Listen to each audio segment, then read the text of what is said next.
संबंधी असमर्था। कौन सी? पढ़ने संबंधी असमर्था। पढ़ने संबंधी असमर्था से भाव है कि शिक्षार्थी का वाचन ठीक नहीं है। इसमें शिक्षार्थी शब्दों का उच्चारण गलत, रुक रुक कर गलत या आगे पीछे कर देता है। कई बार शिक्षार्थी में ये असमर्थता कम या छोटे स्तर पर या फिर शुरुआती होती है। क्या बोल रहा है कि कुछ बच्चों को जो है ये प्रॉब्लम आती है। इसमें ये प्रॉब्लम जो है इसमें क्या क्या होता है, पढ़ने संबंधी या तो वो उसको ठीक तरह से बोल नहीं पाता है शब्द को, है ना, या वो गलत पढ़ लेता है, या फिर वो शब्द को रुक रुक के पढ़ता है। कहीं हम कहीं बच्चे को रीडिंग करने के लिए खड़ा करें तो बच्चा जो है एक लय में उसको पढ़ नहीं पाता, तो वो क्या है उसकी रीडिंग डिसेबिलिटी। ठीक है, वो बोल रहा है कई बार ये जो समस्या है वो छोटे स्तर पर ही शुरू हो जाती है या फिर स्टार्टिंग से स्टार्ट हो जाती है। जैसे प्री नर्सरी से आप देख लो, उसके आगे, परंतु अगर इस अवस्था का ध्यान न किया जाए या इसे साधारण समझकर लापरवाही कर दी जाती है तो आगे चलकर ये असमर्था भी बढ़ सकती है। वो बोल रहा है अगर इसको ये समस्या जो है इसको स्टार्टिंग में भापा नहीं जाए, या आप अगर कोई टीचर इसको नहीं देख पाए कि बच्चे को ये प्रॉब्लम आ रही है, उसको इग्नोर कर दे या उसको निग्लेक्ट कर दे, तो आगे चलकर ये समस्या उसकी बढ़ती चली जाएगी।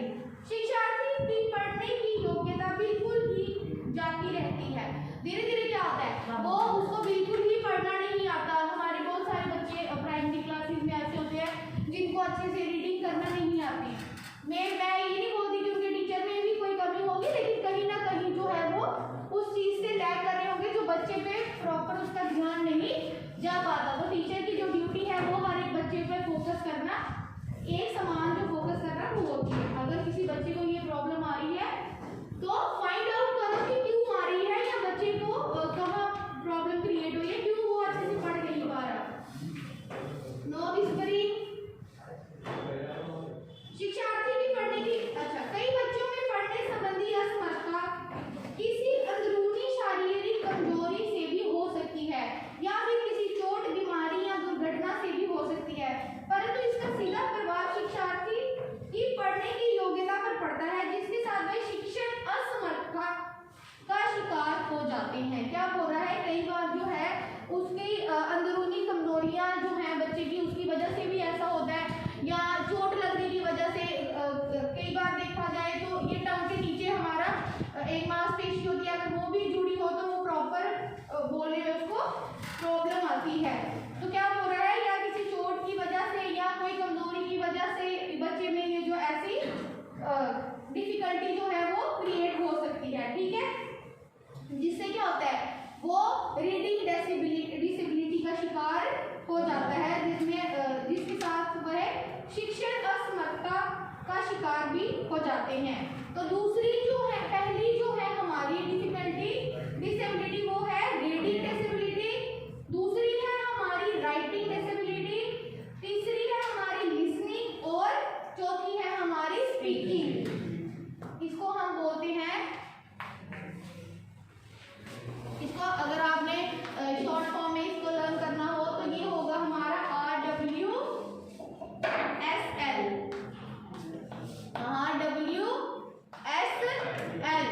रीडिंग,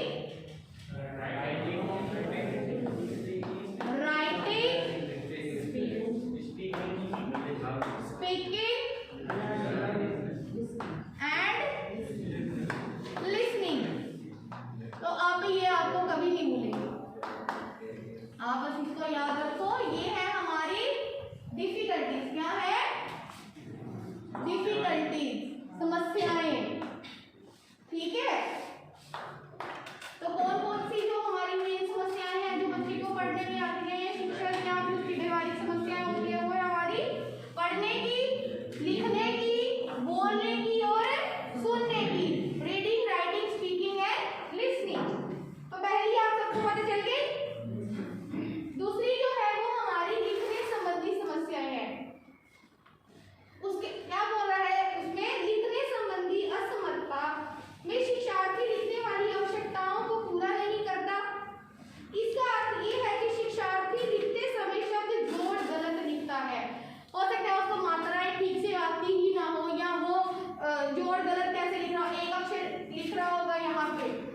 उसने यहाँ पे लिखा है इमली का ई उसने यहाँ डाला है तो म यहाँ डालेगा तो वो ई अलग दिखेगा और म अलग दिखेगा, तो क्या वो जो टीचर पढ़ पाएगी उस बच्चे ने क्या लिखा है, तो क्या हो रहा है वो कि इस प्रॉब्लम में क्या है, या तो वो शब्द को जोड़ गलत लिखता है, जोड़ मतलब यहाँ जैसे क प्लस म प्लस ल कमल, तो या तो वो जोड़ गलत कर रहे हैं या उसको लिखने की कोई ना कोई प्रॉब्लम आ रही है, वो अक्षर ठीक से लिख नहीं पा रहा, उसकी लिखाई पढ़ने योग्य नहीं होती, वो या फिर वो इस तरह से लिखता है कि टीचर को पता ही नहीं चलता उसने क्या यहाँ टेढ़े मेढ़े अक्षर लिख देगा।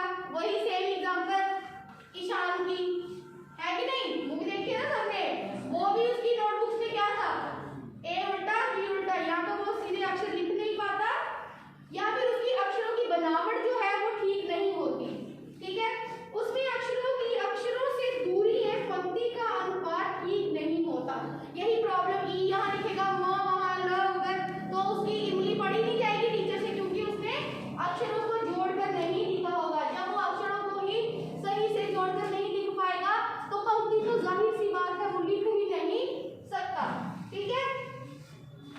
इसके साथ साथ लिखने संबंधी असमर्थता भी शिक्षार्थियों में पाई जाती है, क्या हो रहा है, और भी बड़ी सारी लिखने की असमर्थताएं ऐसी होती हैं जो शिक्षार्थियों में जो लर्नर्स में पाई जाती हैं कि वे देखकर तो ठीक लिखते हैं परंतु जब देखने का साधन उपलब्ध ना हो वह उस वक्त या तो गलत लिखते हैं या बिल्कुल ही नहीं लिख पाते। कई बच्चे जो जोड़ ही नहीं ठीक लिखते, कई बच्चे क्या होते हैं टीचर जो बोर्ड पे लिख रहा है वो तो ठीक लिखेंगे लेकिन जब टीचर ने इरेज कर दिया या उसको घर जाके वो अक्षर को लिखने को बोलेगा तो वो लिख नहीं पाएगा क्योंकि उसको लिखने की असमर्थता है तो वो लिख ही नहीं पाएगा, उसको याद ही भूल जाएगा कि मैंने लिखना क्या है और कैसे लिखना है। ये जरूरी नहीं है कि बच्चा जब बड़ा हो जाए तभी ऐसी प्रॉब्लम होगी भूलने की, नहीं, कई बार हो सकता है उसको अ लिखा हो तो घर आके उसको अ ही भूल जाए कि कैसे लिखना है हम, ठीक है, ये भी एक क्या है डिसेबिलिटी है राइटिंग की। आगे या असल में ये प्रवृत्ति उनमें नकल की प्रवृत्ति या आदत को उत्साहित करती है। ये जो टीचर रिसोर्स सामने अवेलेबल होगा तो बच्चा लिख लेगा, लेकिन अगर रिसोर्स अवेलेबल नहीं होगा उसके पास सामने लिखा नहीं होगा तो भूल जाएगा, तो इसका मतलब उसमें क्या हो रहा है, नकल मारने की आदत जो है वो बन रही है, और अगर यही आदत उसको बनी रही तो क्या वो आगे अच्छे स्कोर कर पाएगा, क्या वो अच्छे नंबर अंक जो है वो प्राप्त कर पाएगा, नहीं कर पाएगा क्योंकि उसको नकल पे ही वो डिपेंड हो जाएगा, या घर पे उसको नोटबुक के ऊपर कोई लिख देगा, स्कूल आके वो किसी अन्य जो अपने मित्र की सहायता से लिखने की कोशिश करेगा, तो ये जो है वो एक बुरी आदत है, वो उसकी नकल की आदत को जो है इसमें उत्साहित करता है, तो ये भी जो है हमारी एक असमर्थता है लिखने की। इसमें उनकी बुद्धि शक्ति केवल देखकर लिखने तक ही सीमित हो जाती है, ये अवस्था आरंभिक श्रेणियों से शुरू हो जाती है परंतु केवल उस समय इसका उपचार न किया जाए तो अगली श्रेणियों तक चलती जाती है, बढ़ती जाती है। यही जो मैंने आपको पहले बताया कि अगर सही समय पे उसको बताया ना जाए या सही समय पे उसका इलाज ना किया जाए, इस चीज का उसको नहीं रोका जाए तो वो आगे चलकर नकल पे ही डिपेंड रह जाएगा, वो नकल का सहारा ही ढूंढता रहेगा सारी उम्र, तो ये जो है एक अच्छी आदत नहीं है। तीसरी क्या है हमारी, तीसरी है हमारी लिसनिंग डिसेबिलिटी, यहाँ पे मैंने स्पीकिंग लिखा है, अगर आगे कुछ होगा तो इसमें कोई वो इश्यू नहीं है। सुनने संबंधी असमर्थता, ठीक है, लिसनिंग डिसेबिलिटी, तो क्या हो रहा है, सुनने संबंधी असमर्थता को हम दो ढंगों से ले सकते हैं। इसका पहला ढंग या रूप वह होता है जिसमें सुनने की असमर्थता शारीरिक कमी को प्रकट करता है, भाव कम सुनने की शारीरिक असमर्थता या बिल्कुल बहरा होने से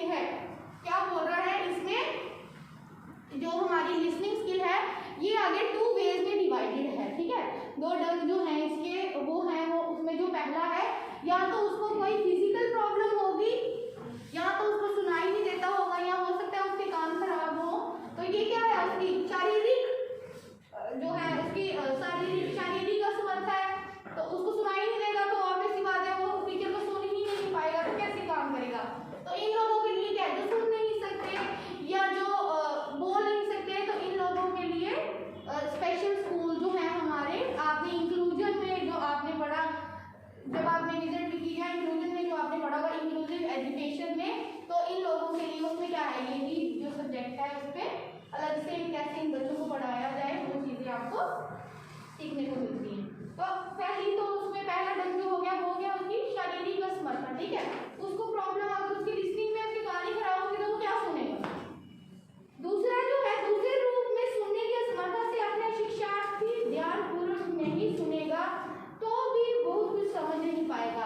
अब वो क्लास में दूसरी जो उसकी असमर्था है वो ये है कि अगर वो क्लास में ध्यान से सुनेगा ही नहीं, लापरवाह होगा, केयरलेस होगा, अगर वो समझेगा ही नहीं कि मेरी टीचर क्या बोल रही है, तो जाहिर सी बात है वो खुद कर नहीं पाएगा, है कि नहीं। और ये जो हमारी असमर्था है ये जरूरी नहीं कि बचपन में हो, अभी क्लास में जब मैंने एंटर किया तभी बहुत सारी बातें कर रहे थे, है ना। तो आप सुन ही नहीं पाओगे तो फिर आप खुद क्या करोगे। तो ये असमर्था जो है ये परस्पर विकसित हो रही है, तुम्हारी हो रही है कि नहीं हो रही है। तो ये इसके लिए हमें खुद अपना योगदान देके इस असमर्था से हमें क्या बाहर निकलना होगा। तो अगर वो सुनेगा ही नहीं, अगर वो बचपन से केयरलेस होगा तो ये जो असमर्था है उसकी आगे परस्पर बढ़ती ही जाएगी। उसको पता ही चलेगा मेरी मैम ने आज क्या करवाया तो घर जाके क्या ही करेगा, है ना। इसमें कई कारण हो सकते हैं। कहने का भाव है कि शिक्षार्थी का पाठ्य क्रियाओं में सही एवं जरूरी ध्यान न होने के पीछे कई कारण जिम्मेदार हो सकते हैं। वो बोल रहा है जरूरी नहीं है कि इसमें बच्चे की ही कमी है, इसके पीछे और भी कुछ कारण हो सकते हैं। वो कारण क्या है, अलग अलग तरह की समस्याएं, कारकों या कारणों का प्रभाव शिक्षार्थी में शिक्षण असमर्था पैदा करता है।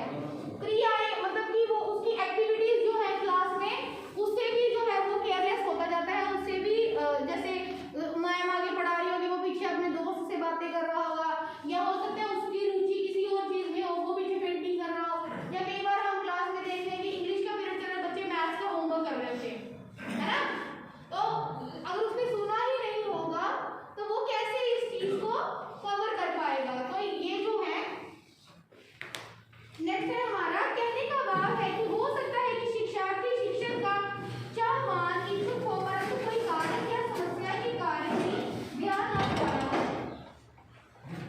तो वो बोल रहा है कि हो सकता है कि इसके पीछे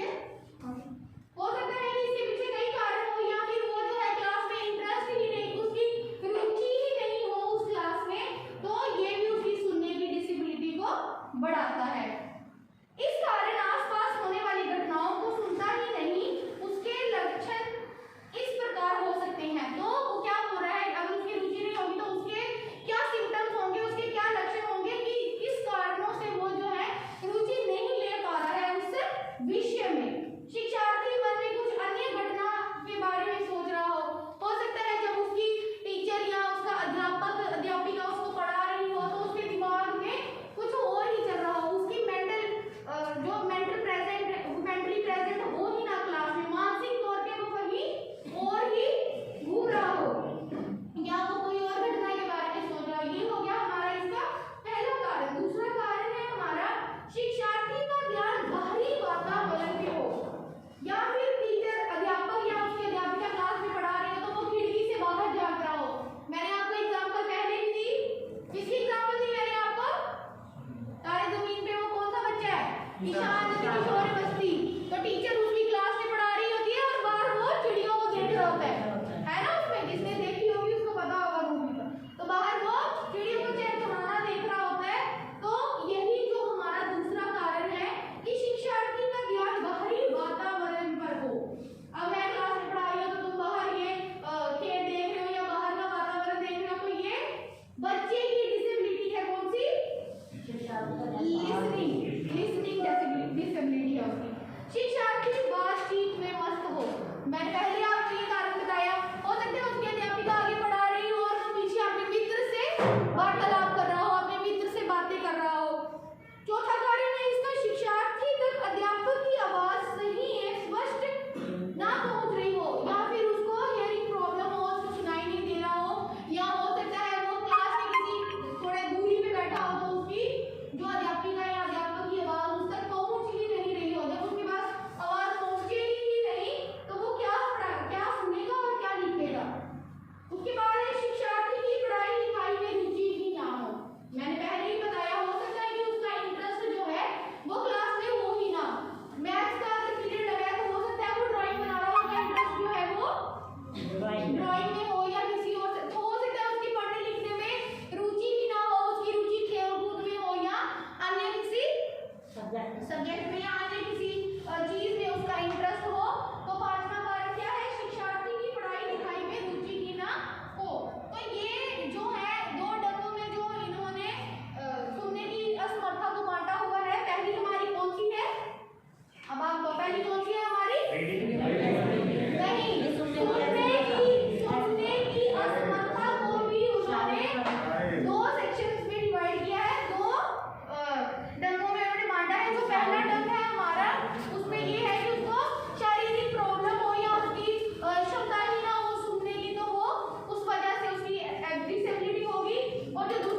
हिंदी के होते हैं, तो जो हम बोलते हैं वही हम टाइप करते हैं, लेकिन किसमें करते हैं, इंग्लिश में करते हैं। तो ये जो हमारी मेन एग्जांपल है इसकी कि जो हम बोलते हैं वही हम उसमें लिख देते हैं। अगला है, कई बार माता पिता के लाड प्यार से छोटे बच्चे से तोतली जुबान में बातें करते हैं, धीरे धीरे बालक भी उसी का अनुकरण करके बोलना सीख जाता है। तो कई बार क्या होता है, पेरेंट्स जो होते हैं बच्चों को बड़ा लाड प्यार से रखते हैं, खुद ऐसे तोतली तोतली बातें करेंगे, है ना, तो वो उस लाड प्यार में बच्चा जो है वो वही उसको, अगर वो आगे चल के भी ऐसी बातें करेगा तो उसको अच्छे से, अगर उसको नहीं टोका जाए, एक समय के लिए आप सोचो उसको नहीं टोका जाए, तो जब वो 6th स्टैंडर्ड 6ठी कक्षा में भी आ जाएगा तभी वो ऐसे तोतली की बातें करेगा। तो ये पेरेंट्स की ड्यूटी बनती है कि टाइम समय के अनुसार जो है बच्चे में जो भी डेवलपमेंट हो रही है उसको अकॉर्डिंगली किया जाए, ठीक है। तो वो ये कोई बहुत अच्छी बात नहीं है कि हाँ तोता हो रहा है तो बोले तो हमें कोई चलो लाड प्यार दिख रहा है, ये कोई लाड प्यार वाली बात नहीं है। इसमें हम बच्चों को टोकना चाहिए और उसके जो शब्द उच्चारण वो जो कर रहा है उसको सही तरह से उसे बोलना सिखाना चाहिए। आगे है अच्छा, ये उच्चारण बोलने की असमर्था बन जाती है, धीरे धीरे क्या होता है, ये जो है उसकी स्पीकिंग डिसेबिलिटी बन जाती है। यदि माता पिता या अध्यापक शुरुआत में ही इन बातों पर ध्यान न दे तो इन असमर्थताओं को अधिक खतरनाक स्तर तक पहुंचाने से रोका जा सकता है। अगर जो वो स्टार्टिंग में, जो वो शुरुआत में ही ऐसे उच्चारण करे या ऐसी हरकतें करे तो उसको माता पिता को या अध्यापक को सही समय में उसके शिक्षक को रोक देना चाहिए, ताकि आगे चल के उसके लिए ये बड़े स्तर की प्रॉब्लम, बड़े स्तर की जो है डिफिकल्टी ना बने। तो उसके बाद ये तो हो गई हमारी मेन हमारी डिसेबिलिटीज हैं। अगर आपको एग्जाम में ज़्यादा ना भी याद रहे तो ये 4 तो आपको याद रहेंगी ही रहेंगी, और ये कोई बहुत डिफिकल्ट जो है वो नहीं है, कुछ 4 जो है ये डिसेबिलिटीज वही हैं। इसके बाद इन्होंने आपको 3 और डिसेबिलिटीज बताई हैं, वो है लैक ऑफ अर्थमेटिक एबिलिटीज। बेटा क्या समस्या है, पेज नंबर नहीं मिल रहा, यस कभी बातें नहीं करो। हिसाब योग्यता की कमी, जब हम किसी से बात कर रहे होते हैं ना तो जब कोई बीच में बोलता है गुस्सा आता है, जब मैं इतनी एनर्जी से पढ़ा रही हूँ आपको तो मुझे भी आएगा ना, जब आप बीच में बातें करेंगे मुझे पोक करोगे, जल्दी से आ रही है। अब आप नहीं कर रहे होंगे तो कोई और कर रहा है, लेकिन आ ही नहीं रही। हिसाब में योग्यता में कमी, लैक ऑफ अर्थमेटिक एबिलिटीज। हिसाब मतलब कैलकुलेशन और जोड़ना घटाना, है ना, मल्टीप्लाई, डिवीजन, सब्ट्रैक्शन, एडिशन। तो अर्थमेटिक से क्या समझते हैं, अर्थमेटिक क्या होता है, मैथ, गणित, है ना, मैथ।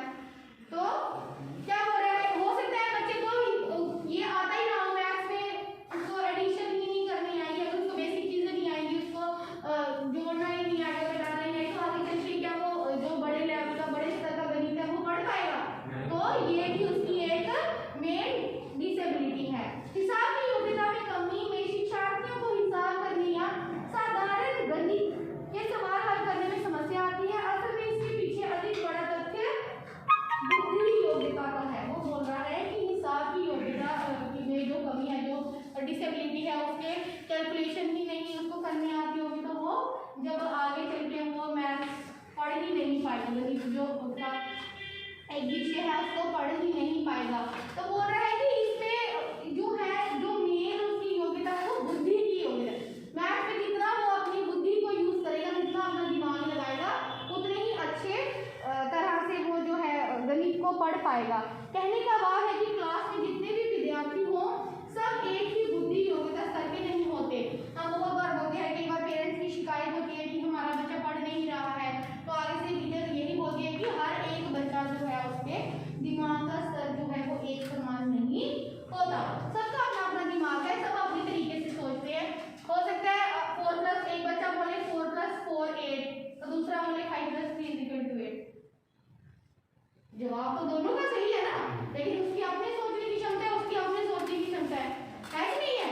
तो सबके जो दिमाग का स्तर है वो एक समान नहीं होता। तीव्र बुद्धि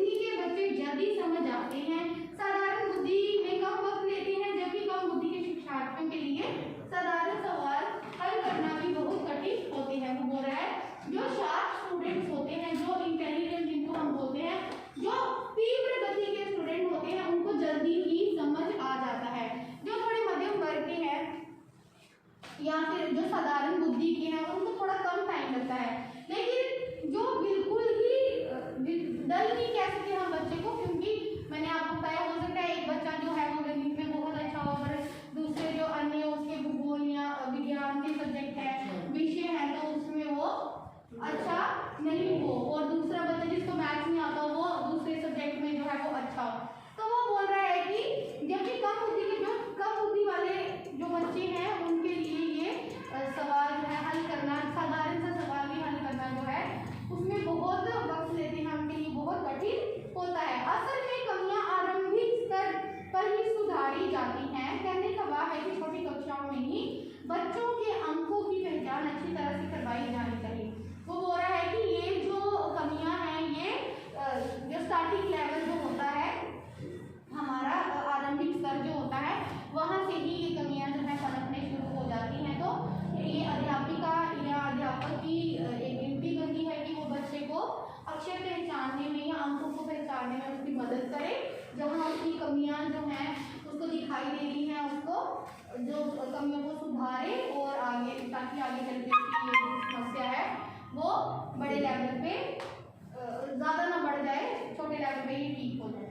आगे अक्षरों में संबंध साधारण जोड़ घटाव पहाड़े आदि रटाए जाने चाहिए। वो बोल रहा है कि छोटी क्लासेस में क्या करना चाहिए, बच्चों को अंकों की सही पहचान होनी चाहिए, उनको जोड़ने घटाने और टेबल्स पहाड़े याद करवाने चाहिए। तो कैसे करवाते हैं बच्चों को, है ना, रटाई करवाते हैं वो क्लास में, बच्चा बार बार एक चीज को बोलेगा तो उसको एक टाइम पे आके वो याद हो जाएगा, ताकि अगली कक्षाओं में जाकर उनको हिसाब करने या सवाल हल करने में असमर्थ नहीं होगी, ताकि जब वो बड़ी क्लासेस में जाएंगे, अगर वो छोटे प्राइमरी प्री प्राइमरी या छोटे लेवल में ही उनको ये क्वेश्चन जो है वो क्लियर हो जाएंगे, उनके कंसेप्ट जो है उनको अच्छी तरह क्लियर हो जाएंगे, तो आगे चलकर उन्हें ये समस्या नहीं आएगी।